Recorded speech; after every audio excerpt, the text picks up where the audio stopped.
Scotland, a country rich in history and culture, glorious cities, roaming countrysides running as far as the eye can see, and mountains aplenty. Wherever you go in Scotland, you'll find out something new about its past. Castles galore and buildings from the 1800s create the historic atmosphere that Scotland is known for. However, Scotland's history is not all sunshine. Beneath the surface, Scotland has a dark and gory underbelly.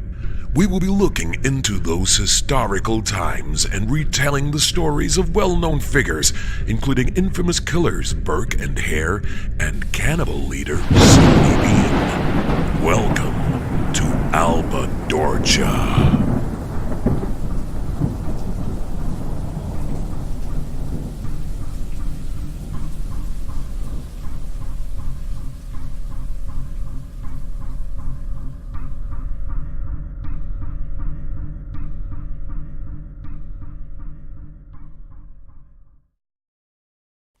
The year was 1828.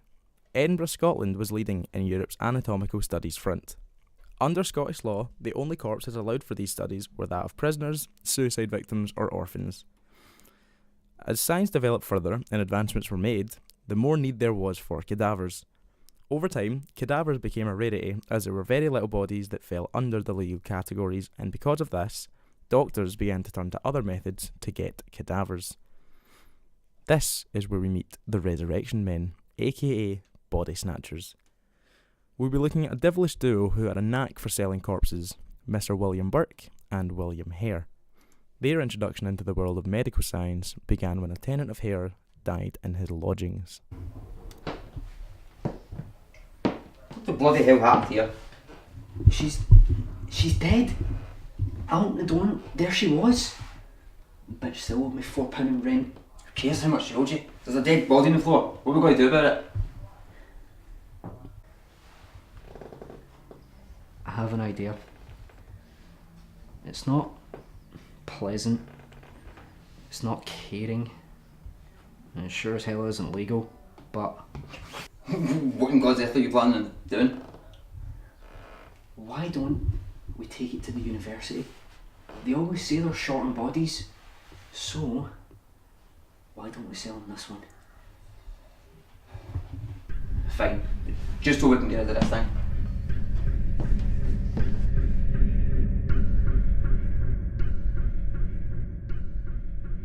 The duo did exactly that.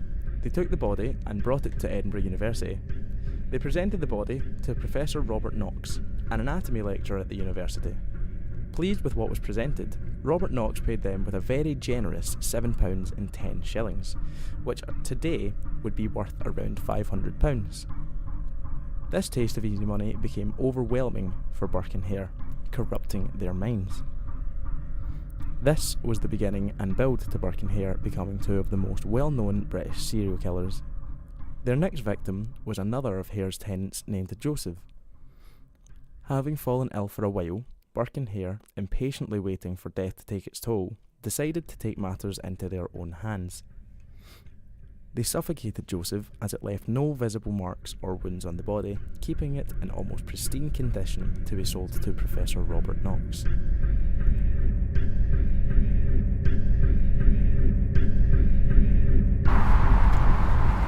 Tell you what, if I knew if it was this easy to make money, I would have started this years ago. I was a bit sceptical at first, but I have to agree. I knew you'd come around eventually.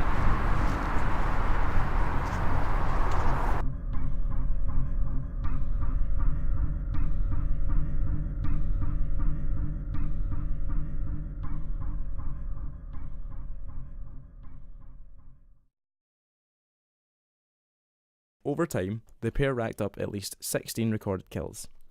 Some of these kills included prostitute Janet Brown, Anne McDougall, who was a relative of Burke's mistress, and a deformed children's entertainer who went by the name Daft Jamie. This is around the time that cracks began to show in Burke and Hare's relationship. Burke and his mistress began to suspect that Hare and his wife were cutting them out, giving bodies to Knox without Burke's knowledge and pocketing all the cash. Burke, suspecting his partner of deceiving him, decided to take matters into his own hand and did exactly that. Burke and Helen began to take recently killed lodgers to Robert Knox and took all the profits. Time eventually came to an end for the pair, and it happened after the altercation with their final victim, Marjorie Campbell Docherty. She was lodging with Hare at the same time as another couple, the Greys. Burke and Hare warned them to not snoop in Marjorie's room, causing them to become suspicious.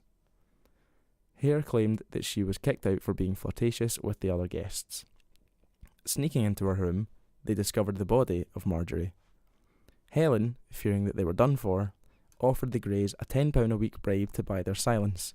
They refused and instead reported them all to the police. I know what you did to that poor woman. How could you do this? It isn't what... Shit.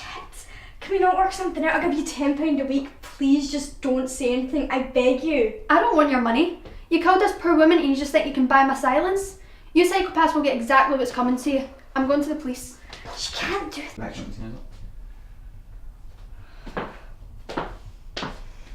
She can't do this. She can't. It'll ruin everything. Cut.